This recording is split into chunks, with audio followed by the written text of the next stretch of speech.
নবী ঈসা আলাইহিস সালাম জানার আয়ু নির্ধারিত হয়েছিল 40 বছর। নবী হযরত ঈসা আলাইহিস সালাম 30 বছর বয়সে আল্লাহ ওনাকে আসমানে তুলে নেন, আর ওনার 10 বছর এখনো আয়ু বাকি আছে। সেই 10 বছর উনি রাজত্ব করবেন কিয়ামতের আগে। উনি আসবেন, এসে দাজ্জালকে মারবেন, ইয়াজুজ মাজুজ ধ্বংস করবেন ইত্যাদি। তো নবী হযরত ঈসা আলাইহিস সালামকে আল্লাহ আসমানে তুলে নিয়েছেন।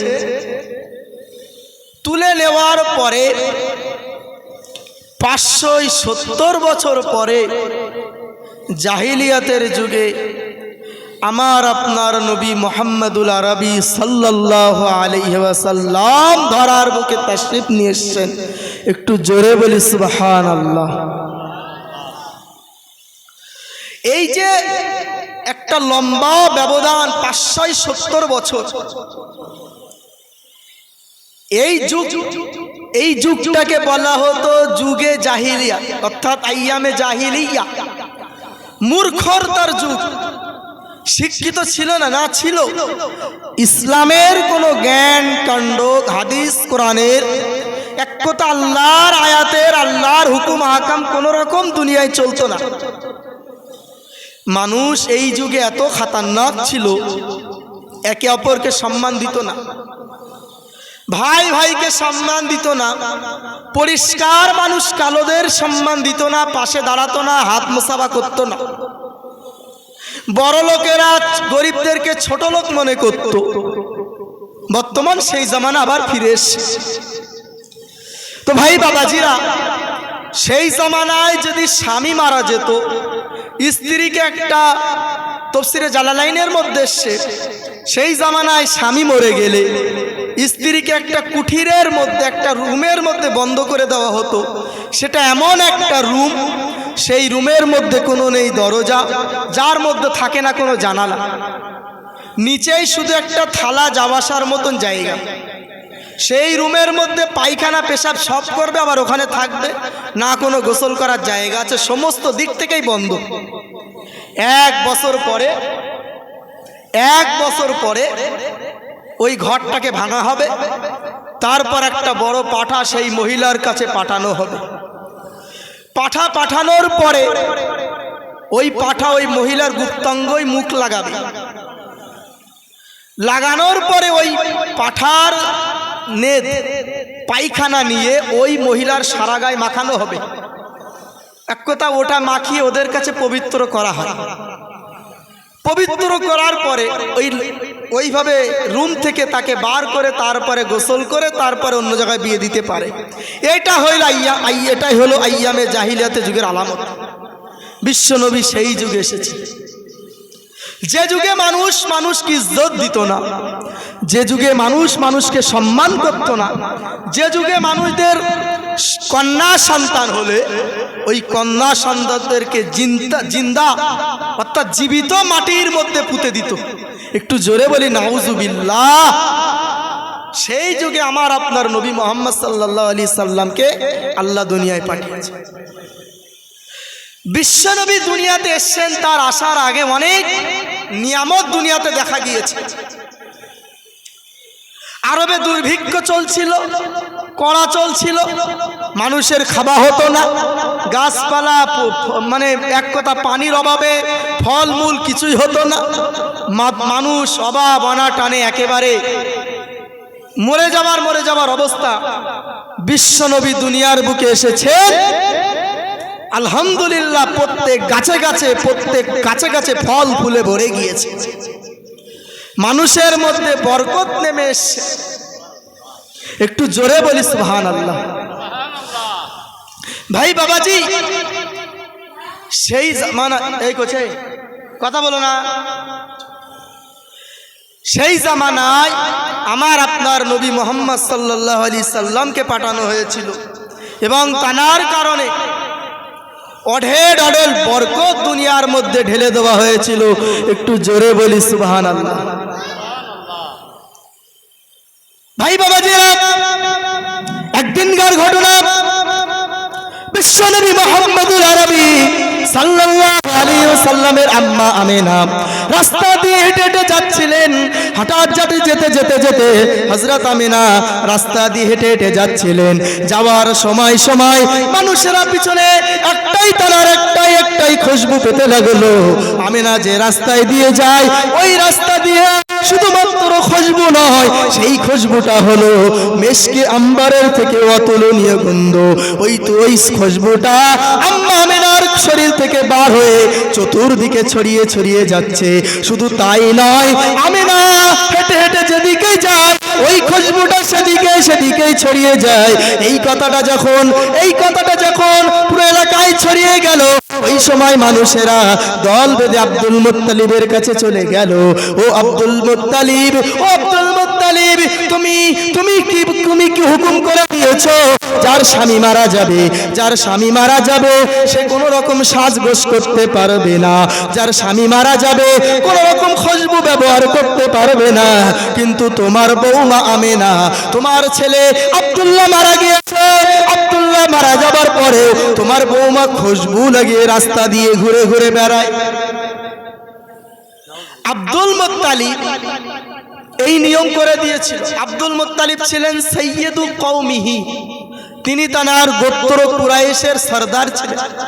উনি নিয়ম করে দিয়েছিলেন, কেউ যেন যার স্বামী মারা যাবে সে যেন খুশবু, আতর, এক কথা ড্রেস, অলংকার, লাল কাপড় সেজে গুজে বার হতে পারবে না। এখন উনি রাস্তা দিয়ে বার হলেই আমিনার গা দিয়ে খুশবু বার হয়, মেশকে আম্বারের থেকেও সেন্ট বার হয়। লোকের অবজেকশন করলো, আব্দুল মুত্তালিব আপনি বলে দিয়েছেন যে কেউ যেন খুশবু আতর মেখে না বার হয়, আপনার বৌমা তো বার হচ্ছে, আগে নিজের ঘর ঠিক করো, তারপরে তুমি পর ঠিক করতে আসবে।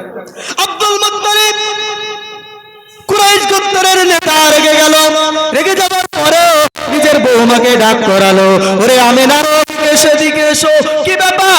মানুষের মুখে মুখে শোনা যাচ্ছে তুমি নাকি শরীরে খুশবু লাগিয়ে রাস্তা দিয়ে ঘুরে ঘুরে বেড়াচ্ছ। আমার ছেলে আব্দুল্লাহ কিছুদিন হয়েছে মারা গিয়েছে, তুমি এখন থেকেই সাজগোজ করে বেড়াচ্ছ, কি ব্যাপার? ওই সময় আমিনা বলেছিল, আল্লাহি আল্লাহর কসম খেয়ে বলছি, আমার আব্বা জান আব্দুল মুত্তালিব না না না না না না, আমি কোন রকম খুশবু লাগাই না। আপনার মৃত ছেলে আব্দুল্লাহর সন্তান যখন থেকে আমার পেটে এসেছে, আমার সঙ্গে কিছু না কিছু অলৌকিক ঘটনা ঘটে যাচ্ছে। একটু জোরে বলি, আপনার ছেলের সন্তান যখনই আমার পেটে এসছে, আমার সঙ্গে কিছু না কিছু অলৌকিক ঘটনা ঘটে যাচ্ছে। আমার আব্বা জান আব্দুল মুত্তালিব, শুনুন, আমি একটা উদাহরণ দিলে আপনি বুঝতে পারবেন। একদিন আমি পানি নিয়ে আসার জন্য একটা কলস নিয়ে আমি কুয়ায় চলে গেলাম। কুয়ায় যেই না গেলাম, কুয়ার পাশে গিয়ে কুয়া থেকে পানি তোলার জন্য আমি বালতি ফেলে দিলাম। ও ভাই বাবাজিরা, আমি না বর্ণনা করেন, আমি যেই না কুয়ার মধ্যে বালতি ফেলে দিলাম, ওই কুয়া থেকে বালতি পানি ভর্তি তোলার জন্য আমি যখন দড়িটা টানতে লাগলাম, গায়ের থেকে আওয়াজ চলে আসলো, সাবধান হয়ে যাও আমিনা, ও আমিনা সাবধান হয়ে যাও। তুমি কি জানো না? ও আমিনা, তোমার কি করে সাহস হয়? তোমার পেটে কি আছে তুমি কি জানো না? তোমার পেটে হলো সাইয়্যিদুল আম্বিয়া ওয়াল মুরসালিন, বিশ্ব নবী মুহাম্মদুল আরবি সাল্লাল্লাহু আলাইহি সাল্লাম তোমার পেটে আছে। আর তুমি কি না কুয়া থেকে অত ভারী বালতি তুমি পানি তোলার জন্য তুলছো, তোমার সাহস কি করে হলো?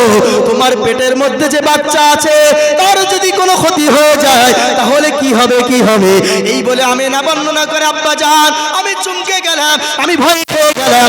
গায়েব থেকে যখন এমন আওয়াজ আসলো, না জানি আওয়াজটা কে দিল, আমি সঙ্গে সঙ্গে দড়িটা ছেড়ে দিলাম।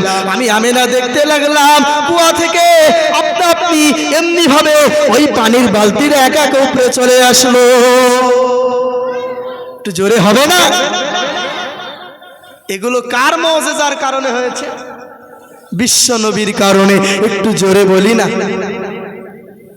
ভাই বাবাজিরা, বিশ্ব নবী, মায়ার নবী মুহাম্মদুর আরবি সাল্লাল্লাহু আলাইহি ওয়াসাল্লাম দুনিয়ার বুকে আসবেন, দুনিয়ার বুকে জন্ম নেবেন, দুনিয়ার বুকে বুকে তাশরীফ নিয়ে আসবেন, আল্লাহর রাত আল্লাহকে ডেকে বলে, আল্লাহ গো আমি রাত তোমার মায়ার নবী বিশ্ব নবী মুহাম্মদুল আরবী সাল্লাল্লাহু আলাইহি ওয়াসাল্লামকে আমি রাত আমার বুকে দুনিয়াতে পাঠাও, কেননা আমি রাত আমার বুকে যদি তোমার নবী চলে আসে, আমি রাত বিশ্ব মানুষের কাছে সম্মান হয়ে যাব। রাত বলছে আল্লাহ তোমার নবী দুনিয়াতে আসবেন, উনি যদি রাতে আসে আমি রাত মানুষের কাছে সম্মানী হয়ে যাব। দেখুন নবীজি রবিউল আউয়াল মাসে এসছে বলে রবিউল আউয়াল মাস সম্মানীয়, তাই না?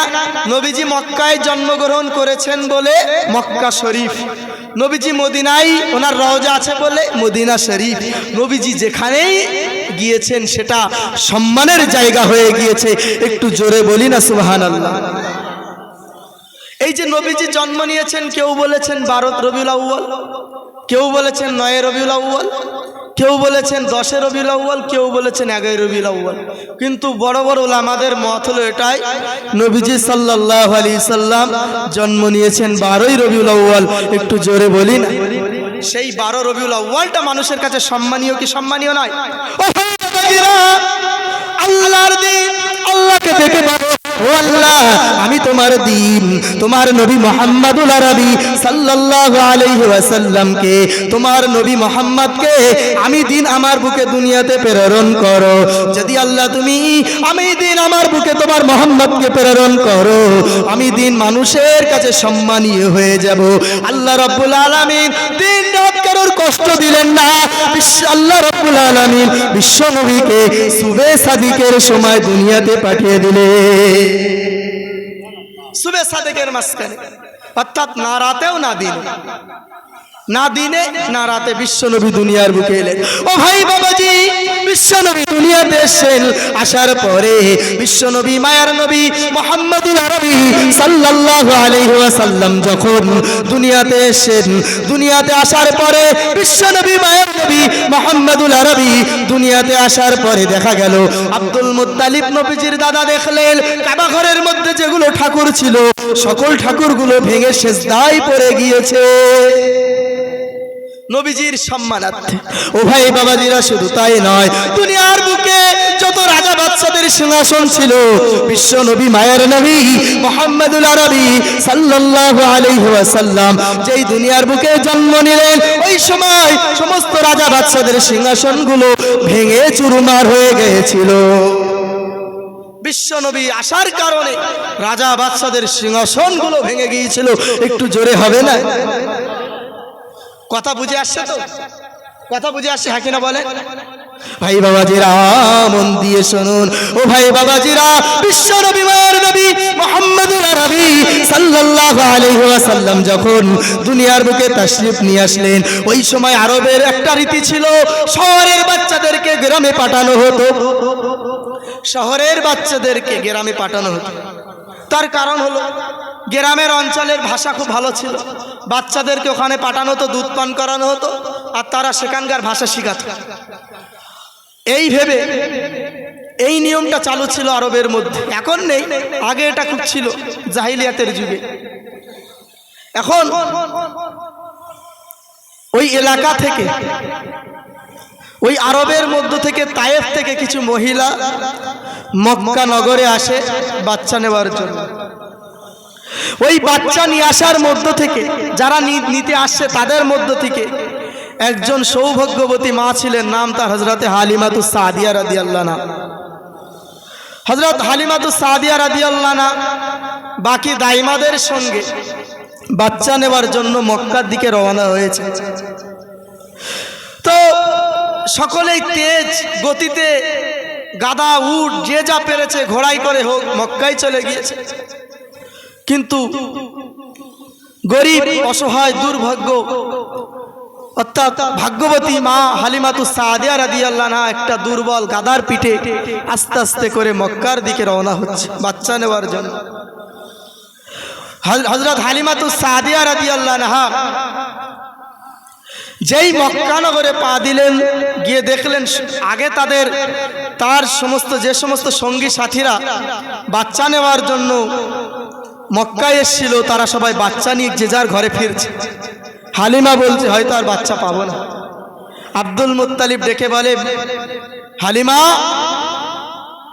আমার এতিম বেটার একটা ফুটফুটে সন্তান আছে, তুমি চাইলে সেটা নিতে পারো। হালিমা বলছে, এতিম আমি কি পাবো? বড়লোক হলে বাপ থাকলে নাই কিছু পয়সা কিছু দিতে পারতো, কিছু উপকার পেতাম, এতিম মানে কিছুই পাবো না। হালিমা তো সাদিয়া রাদিয়াল্লাহু আনহা মুহাম্মদ সাল্লাল্লাহু আলাইহি সাল্লামকে ছেড়ে অন্যদিকে অন্য বাচ্চা খুঁজতে লাগলেন, কিন্তু কতই সৌভাগ্য, কোনো বাচ্চা উনি পেলেন না। তারপরে ফিরে আসলেন, স্বামী হারিসকে ডেকে বলছে, হারিস, হে আমার স্বামী, এখন আমি যদি খালি হাতে ফিরে যাই অন্যরা সবাই আমাদের ডেকে ঠাট্টা করবে, সবাই মুখ বন্ধ করতে, আমাদের উচিত হলো এই এতিম বাচ্চাটাকে নিয়ে যাওয়া। এখন আপনি যদি অনুমতি দেন, গিয়ে দেখি বাচ্চাটা যদি পছন্দ হয়, যদি মন লাগে তাহলে বাচ্চাটা নিয়ে চলে আসবো। ও ভাই বন্ধুরা, হযরত হালিমাতুস সাদিয়া রাদিয়াল্লাহু আনহা স্বামীর কাছে পরামর্শ করেই হযরত আমিনার ঘরের দিকে রওনা হলেন। ও ভাই বাবাজিরা, হযরত হালিমাতুস সাদিয়া রাদিয়াল্লাহু আনহা যখন হযরত আমিনার ঘরটা খুললেন, খোলার পরে উনি দেখলেন হযরত আমিনার ঘরটা নূর আর নূরে ভরে আছে। একটু জোরে বলেন। ও ভাই বাচ্চা, শুধু তাই নয়, হযরত হালিমাতুস সাদিয়া রাদিয়াল্লাহু আনহা দেখলেন আমিনার কোলে কোনো বাচ্চা তো শুয়ে নাই, না না না না, কোনো বাচ্চা শুয়ে নাই। আমিনার কোলে যেন একটা পূর্ণিমার আস্ত চাঁদ ধরা দিয়েছে। একটু জোরে বলি। উনি গিয়ে দেখলেন এ তো বাচ্চা না, এ তো যেন আসমানের একটা পূর্ণিমার চাঁদ আমিনার কোলে জন্ম দিয়েছে। একটু জোরে বলি। ও ভাই বাবাজিরা, হযরত হালিমাতুস সাদিয়া রাদিয়াল্লাহু আনহা বর্ণনা করেন, আমি আর থাকতে পারলাম না, আমি দৌড়ে দৌড়ে চলে গেলাম। আমি দৌড়ে দৌড়ে চলে যাবার পরে ওই বাচ্চাটাকে আমিনার কোল থেকে ছিনিয়ে নিলাম। আমি কোলে তুলে নিয়ে তার কপালে একটা চুমু খেলাম। আর যেই না ওই শিশু মুহাম্মদকে আমি কোলে তুলে নিলাম, আমি দেখলাম আমার স্থানে দুধ ছিল না। আমাদের দেশে খরা চলছিল, আমাদের দেশে অভাব চলছিল না, অভাবানাটান চলছিল, কোন রকম খাবার ব্যবস্থা ছিল না। আমি যেই আমার শিশু মোহাম্মদকে কোলে নিয়েছি, আমি দেখলাম আমার দুই স্থানগুলো দুধে ভরে গিয়েছে। দেখলাম বাচ্চাটাকে যেই কোলে নিয়েছি, আলহামদুলিল্লাহ আমার দুধ, আমার স্থানে দুধ ভরপুর হয়ে গিয়েছে। একটু জোরে হবে না? ও ভাই বাবাজিরা, শুধু তাই নয়, হযরত হালিমাতুস সাদিয়া বলেন, আমি তাঁবুর মধ্যে চলে এলাম। আমি তাঁবুর মধ্যে চলে আসার পরে প্রথমে আমি শিশু মুহাম্মদকে দুধ পান করানোর জন্য ডান স্থানে ধরলাম। হযরত বিশ্বনবী মায়ের নবী মুহাম্মদুল আরবি সাল্লাল্লাহু আলাইহি ওয়াসাল্লামকে আমি ডান স্থানে দুধ পান করানোর জন্য ধরলাম। আমার নবী পেট পুরান দুধ পান করেছে। তারপরে আমি আমার বাম স্থানে যখন বিশ্বনবীর মুখটা দিতে গেলাম, কিন্তু না না না না, আমার নবী মায়ের নবী মুহাম্মদুল আরবি বাম স্থানে মুখ দেন না, নিজের মুখটা বন্ধ করে নেন। একটু জোরে বলি। বিশ্বনবী বুঝতে পেরেছিল আমার একটা দুধ ভাই আছে, নাম তার আব্দুল্লাহ। হালিমার আর একটা ছোট্ট বাচ্চা ছিল, সেও তো দুধ পান করবে। আমি যদি আরেকটা স্থান থেকে দুধ পান করে নিই, আমার দুধ ভাই কি পান করবে? আমি যদি এই স্থান থেকেও দুধ পান করে নিই, আমার দুধ ভাই কি দুধ পান করবে? ভাই বাবাজিরা, আল্লাহ রাব্বুল আলামিন নবীকে জানিয়ে দিয়েছেন, কুল আমারা রাব্বি বিল কিসত। হে নবী, আপনি বলে দেন আল্লাহ রাব্বুল আলামিন দুনিয়ার বুকে ইনসাফ প্রতিষ্ঠা করার জন্য আমাকে পাঠিয়েছে। হে দুনিয়ার উম্মতিরা, তোমরা দুনিয়াতে ইনসাফ প্রতিষ্ঠিত করো, তোমরা একে অপরের মধ্যে ইনসাফ করো, ন্যায় বিচার করো। যদি তোমরা দুনিয়ার মধ্যে ইনসাফ প্রতিষ্ঠিত করো, তবেই তোমরা ইহদিনাস সিরাতাল মুস্তাকিমের পথে চলবে। এখন বিশ্বনবী মায়ার নবী শিশু কোল থেকে নিয়ে ইনসাফ শুরু করে দিয়েছে, আর আমরা একদিকে জমি নেবার জন্য খুন খারাপি করে দিই। আজকে আমরা নিজের বোনকে বলি, যদি তুই তোর ভাগ নিয়ে যাস, এই ভিটেই তোর আশা বন্ধ, তোর ভাগ নিয়ে চলে গিয়েছিস। শুনে রাখুন, এই সমস্ত আল্লাহর যে সমস্ত নাফরমান বান্দা বান্দি যারা নিজের বোনকে ভাগ দিতে চায় না, নিজের ভাইকে ভাগ দিতে চায় না, নিজের ভাইয়ের এক হাত জমি ভাগ মানে কেড়ে নেওয়ার জন্য ব্যস্ত, শুনে রাখেন তার হিসাব কিন্তু খুবই কঠিন হবে ইনশাআল্লাহ।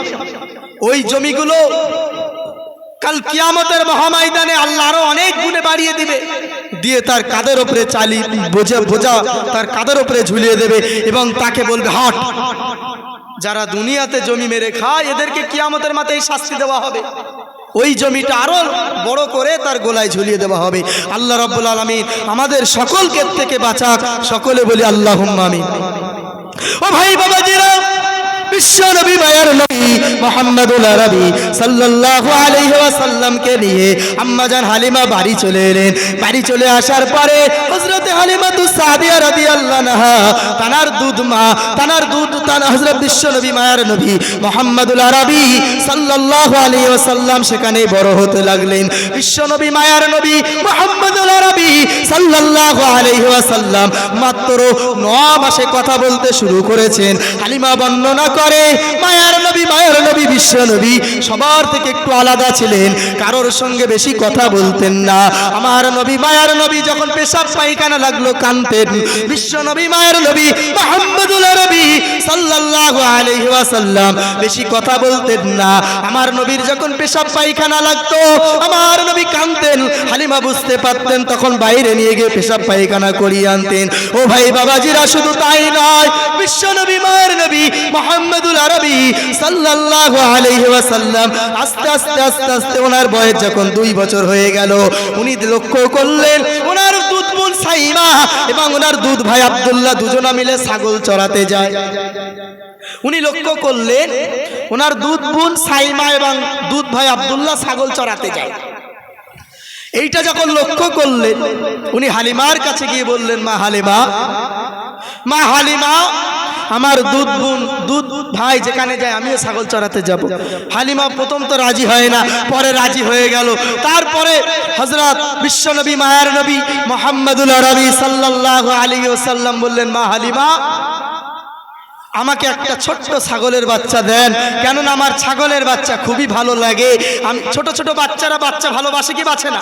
ছাগলের বাচ্চা, বিড়ালের বাচ্চা। বিশ্বনবী বললেন, মা, আমার একটা ছাগলের বাচ্চা দেন, আমিও আমার বোনদের সঙ্গে সেই বাচ্চাটাকে চড়াবো। বিশ্বনবী সেই বাচ্চাটাকে নিয়ে চুমু খেতেন, চড়াতেন। বিশ্বনবী কত ভালোবাসতেন সেই বাচ্চাটাকে। ভাই বাবাজিরা, একদিনকার ঘটনা, বিশ্বনবী মায়ের নবী মুহাম্মদুল আরবি সাল্লাল্লাহু আলাইহি ওয়াসাল্লাম ওই বাচ্চাটা নিয়ে চড়াতে গেলেন। চড়াতে যাওয়ার পরে বিশ্বনবী মায়ের নবী মুহাম্মদুল আরবি ওই বাচ্চাটাকে এক জায়গায় ছেড়ে দূরে তিনি খেলা করছিলেন দুধ ভাই আব্দুল্লাহর সাথে। ও ভাই বাবাজিরা, ওই সময় জঙ্গল থেকে একটা বাঘ বার হয়ে চলে এলো। জঙ্গল থেকে একটা বাঘ চলে এলো। ওই বাঘটা এসে বিশ্বনবী মায়ের নবী যে ছাগলের বাচ্চাটা হালিমার কাছ থেকে চেয়ে নিয়েছিলেন, ওই বাচ্চাটাকেই বাঘ নিয়ে ভেতরে জঙ্গলের মধ্যে চলে গেল। ও ভাই বাবাজিরা, বিশ্বনবী মায়ের নবী মুহাম্মদুল আরবি সাল্লাল্লাহু আলাইহি ওয়াসাল্লাম যেই না দেখলেন তার প্রিয়তম বাচ্চাটাকে, যে বাচ্চাটাকে বিশ্বনবী কোলে তুলে নিয়ে ভালোবাসতেন, যে বাচ্চাটাকে বিশ্বনবী চুমু খেতেন, সেই বাচ্চাটাকেই জঙ্গলের বাঘ দিয়ে চলে গেল। বিশ্বনবী মায়ের নবী মুহাম্মদুল আরবি ওই বাঘের পিছু পিছু জঙ্গলের মধ্যে চলে গেল। হাব তাল দেখে ওই সময় বিশ্বনবীর দুধ বোন সাইমা হালিমাকে ডাকতে চলে গেল। হালিমাকে ডেকে আনলো। ও মা হালিমা, দৌড়ে দৌড়ে চলুন না, চলুন, মক্কার ভাই মুহাম্মদ বাঘের পিছু পিছু জঙ্গলের মধ্যে চলে গিয়েছে। ওই সময় বিশ্বনবী মুহাম্মদুল আরবি সাল্লাল্লাহু আলাইহি সাল্লামের চিন্তায় হযরত হালিমা দৌড়ে দৌড়ে চলে এলেন। আসার পরে দেখলেন বিশ্বনবী মুহাম্মদুল আরবি ছোট্ট শিশু নবী তার ছোট্ট ছাগলের বাচ্চাটাকে কোলে করে নিয়ে বাইরে চলে এলেন। একটু জোরে হবে না সুবহানাল্লাহ? আপনাদের ঘুম লাগছে নাকি? ঘুম লাগছে? ভাই বাবাজিরা, যখন ওই ছোট্ট বাচ্চা বিশ্বনবী মুহাম্মদুল আরবি ছাগলের বাচ্চাটাকে নিয়ে বাইরে চলে এলেন, হালিমা তো দেখে অবাক। হালিমা কোলে তুলে নিলেন, বলল, বাবা মুহাম্মদ, তোমার কি দরকার ছিল জঙ্গলের মধ্যে যাবার? তোমার এই বাচ্চা নেবার জন্য কি দরকার ছিল জঙ্গলের মধ্যে যাবার? বিশ্বনবী বলে, ও মা হালিমা, বাঘের কি করে সাহস হয়, বাঘের কি করে হিম্মত হয়? আমি মুহাম্মদ যে বাচ্চাটাকে ভালোবাসি, আমি মুহাম্মদ যে বাচ্চাটাকে কোলে তুলে নিয়ে যত্ন করি, সেই বাচ্চাটাকে বাঘ নিয়ে চলে গেল কি করে হয়। আমি এই ভেবে আমি জঙ্গলের মধ্যে বাঘের পিছু পিছু চলে গেলাম। বাঘের পিছু পিছু যাবার পরে আমি দেখলাম আমার বাচ্চাটা এক জায়গায় দাঁড়িয়ে আছে, আমার বাচ্চাটাকে ঘিরে শত শত বাঘ সেখানে দাঁড়িয়ে আছে। আমি যাওয়ার পরে একটা বাঘের জবান খুলে গেল, একটা বাঘ বলতে লাগলো, আসসালামু আলাইকা ইয়া রাসূলুল্লাহ, আসসালামু আলাইকা ইয়া হাবিবাল্লাহ। হুজুর, হুজুর বিয়াদবি নেবেন না, হুজুর বিয়াদবি maaf করবেন।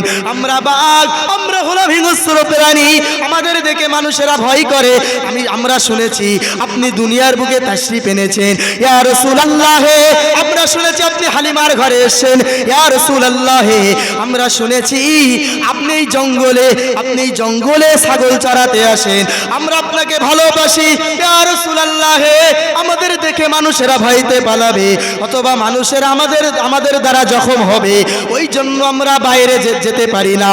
আমরা শুনেছি আপনি এই জঙ্গলের মধ্যে আসেন, ওই জন্য আপনার বাচ্চাটাকে নিয়ে আমরা জঙ্গলে চলে এসেছি। আমরা শুনেছি আপনি দুনিয়ার বুকে তাশরিফ এনেছেন, আপনাকে দুই নয়ন ভরে দেখবো ইয়া রাসূলুল্লাহ। কেননা মানুষের মধ্যে আমরা তো যেতে পারি না, মানুষের মধ্যে গেলেই মানুষ কি করবে, তাড়াবে, ভয়তে পালাবে। এই জন্য আপনার বাচ্চাটাকে নিয়েছি ইয়া রাসূলুল্লাহ, ইয়া হাবিবাল্লাহ, হুজুর বিয়াদবি নেবেন না, আপনি আমাদেরকে maaf করে দেন। বিশ্বনবী সেখান থেকে ছাগলটা নিয়ে চলে এলেন। ও ভাই বাবাজিরা, এই কথাটা বলার উদ্দেশ্য হলো এটাই, বিশ্বনবীর প্রতি কত প্রাণীদের মহব্বত দেখুন না দেখুন। আল্লাহর নবী মুহাম্মদুল আরবি সাল্লাল্লাহু আলাইহি ওয়াসাল্লাম যখন হিজরত করে মদিনায় যাচ্ছিলেন, ওই সময় গারে সুরের মধ্যে হযরত আবু বকর সিদ্দিক রাদিয়াল্লাহু আনহুকে দিয়ে বিশ্বনবী মায়ার নবী মুহাম্মদুল আরবি সাল্লাল্লাহু আলাইহি ওয়াসাল্লাম সেই গুহার মধ্যে অবস্থান করেছিলেন। যখন হিজরত করতে যাচ্ছিলেন, গুহার মধ্যে বিশ্বনবী অবস্থান করেছিলেন গারে সুর। আবু বকর রাদিয়াল্লাহু আনহু দেখলেন একশার উপরে ফুটো আছে, ছিদ্র আছে। এখন পুরাতন গুহা, এর মধ্যে সাপ বিচ্ছু থাকতে পারে, নবীজিকে কষ্ট পৌঁছাতে পারে। এই বলে আবু বকর রাদিয়াল্লাহু আনহুর জামা টামা ছিঁড়ে যে যতটা পারে উনি ছিদ্রগুলো বন্ধ করেছে। লাস্টে একটা ছিদ্র বাকি রয়ে গেল। হযরত আবু বকর সিদ্দিক রাদিয়াল্লাহু আনহুর রানের উপরে বিশ্বনবী মাথাটা দিয়ে আরাম ফরমাচ্ছে, আর যে ছিদ্রটা বাকি ছিল ওই ছিদ্রটায় হযরত আবু বকর সিদ্দিক রাদিয়াল্লাহু আনহু নিজের পাটা ওখানে দিয়ে দিলেন, যাতে করে কোনো বিষাক্ত প্রাণী নবীজিকে ক্ষতি না করতে পারে। আমাকে ক্ষতি করুক, কোনো অসুবিধে নেই। একটু জোরে হবে না সুবহানাল্লাহ? ভাই বাবাজিরা, ওই সময় আবু বকর সিদ্দিক রাদিয়াল্লাহু আনহুর পায়ে একটি সাপ দর্শন করেছিল, কামড়িয়েছিল। বিশ্ব নবীর গায়ে যখন আবু বকরের চোখের পানি পড়ল, নবীজি উঠে জিজ্ঞাসা করলেন, আবু বকর কি ব্যাপার? বলে, ইয়া রাসূলুল্লাহ, আমার পায়ে সাপ কামড় মেরেছে। বিশ্ব নবী মুহাম্মদুল আরবি সাল্লাল্লাহু আলাইহি সাল্লাম সাপকে জিজ্ঞাসা করেছিল, সাপ কি ব্যাপার, তুমি আমার আবু বকরকে কেন কাটলে? সাপ বলেছিল, ইয়া রাসূলুল্লাহ, বিয়াদবি নেবেন না, ইয়া হাবিবাল্লাহ, বিয়াদবি নেবেন না। আমি সাপ শুনেছি আপনি দুনিয়ার বুকে এসেছেন এবং এই রাস্তা দিয়ে মদিনায় যাবেন, এই জন্য আমি আপনার অপেক্ষা করছিলাম, একটু দু নয়ন ভরে দেখব। কিন্তু এই পাটা আমার আর হয়ে গিয়েছিল মাঝখানে, ওই জন্য কামড় মেরেছি। একটু জোরে হবে না সুবহানাল্লাহ? এটাই ছিল আমার আপনার বিশ্ব নবী মুহাম্মদুল আরবি সাল্লাল্লাহু আলাইহি সাল্লাম। একটু দরুদ শরীফ পড়ি, আল্লাহুম্মা পড়েন, মহব্বতে পড়েন।